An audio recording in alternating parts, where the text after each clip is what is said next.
4 জুলাই অনুষ্ঠিত যুক্তরাজ্যের সাধারণ নির্বাচনে লেবার পার্টির হয়ে আবারও এমপি হিসেবে নির্বাচিত হয়েছে বাংলাদেশি বংশোদ্ভূত টিউলিপ সিদ্দিক, রূপা হক, আফসানা বেগম এবং রুশনারা আলী। বঙ্গবন্ধু শেখ মুজিবুর রহমানের নাতনি টিউলিপ রেজওয়ানা সিদ্দিকী টানা চতুর্থবারের মতো ব্রিটিশ পার্লামেন্টে এমপি পদে নির্বাচিত হলেন। যুক্তরাজ্যের লেবার পার্টির পক্ষে হ্যাম্পস্টেড অ্যান্ড হাইগেট আসন থেকে বিপুল ভোটে জয় পেয়েছেন তিনি। বিবিসির নির্বাচনী তথ্য অনুযায়ী টিউলিপ 23,432 ভোট পেয়ে জয়ী হয়েছেন এবং তার নিকটতম প্রতিদ্বন্দ্বী কনজারভেটিভ পার্টি ডন উইলিয়ামস 8,462 ভোট পেয়ে পরাজিত হয়েছেন। এ আসনে মোট প্রতিদ্বন্দ্বী ছিলেন 7 জন।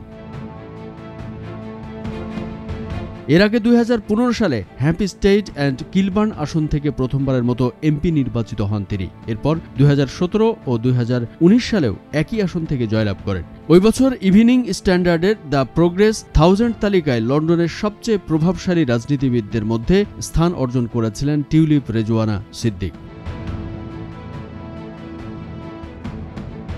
এদিকে লেবার পার্টির প্রার্থী রূপা হকও ইলিং সেন্ট্রাল অ্যান্ড অ্যাক্টন আসন থেকে ব্রিটিশ এমপি হিসেবে পুনর্নির্বাচিত হয়েছেন। তিনি পেয়েছেন 22,340 ভোট এবং তার নিকটতম প্রতিদ্বন্দ্বী কনজারভেটিভ পার্টির জেমস উইন্ডসর ক্লাইভ পেয়েছেন 8,345 ভোট।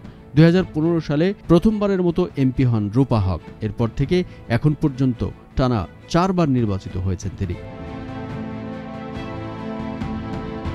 এছাড়াও পপলার অ্যান্ড লাইম হাউজে এমপি হয়েছে লেবার পার্টির প্রার্থী আফসানা বেগম। তিনি পেয়েছেন 18,535 ভোট, যেখানে তার নিকটতম প্রতিদ্বন্দ্বী গ্রিন পার্টির ন্যাথালি বিনফাইট পেয়েছেন মাত্র 5,985 ভোট। আফসানা 2019 সালে প্রথম এমপি পদে নির্বাচিত হন। 2010 সালে ব্রিটেনের হাউস অব কমন্সে নির্বাচিত প্রথম বাংলাদেশি বংশোদ্ভূত রুশনারা আলীও এবার ব্রিটিশ এমপি হিসেবে পুনর্নির্বাচিত হয়েছেন। লেবার পার্টির হয়ে তিনি পেয়েছেন 15,896 ভোট। অন্যদিকে তার নিকটতম প্রতিদ্বন্দ্বী স্বতন্ত্র প্রার্থী আজমল মাসরুর পেয়েছেন 14,207 ভোট।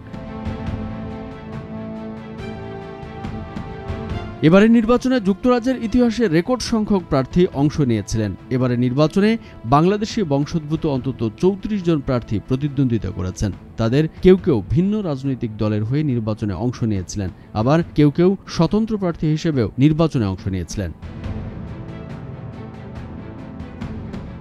কামরুজ্জামান আরিফ, ভোরের কাগজ।